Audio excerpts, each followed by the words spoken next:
why fast? Well, offered a kind of breakthrough, if you like, in the concept of financial modelling, because it sort of sat there and said, this is not about financial modelling, this is about non-financial modelers understanding what the results of a financial model are trying to tell them. And suddenly you're away from the black box of hugely complex financial models, which nobody feels very comfortable or certain about, into a scenario where there's transparency and clarity about the outputs. And as I say, that was a kind of breakthrough, if you like, in our thinking around financial modelling.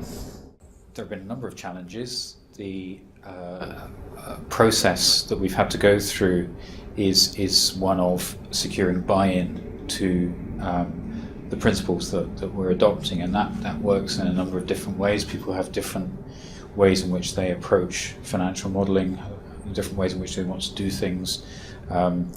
There's a degree of territory, if you like, around financial modelling, because it's a specialist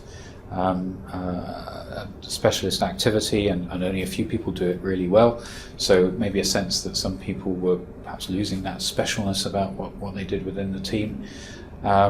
So there's a whole kind of process of getting people to understand and buy into the financial modelling. I guess the kind of key thing really that we've had to work very hard with financial mechanics on is getting all of the protocols sorted out around the creation of the financial model, and that, there's no getting around it, that is hard work to get a fixed set of kind of instructions, if you like, for how you do things, and getting people to do the same thing in the same way time and time again.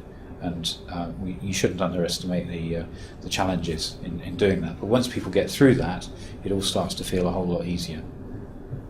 Benefits include a much greater level of confidence, both amongst the financial modelling team themselves and also the users and readers of financial models, both within the organisation and also in our client base.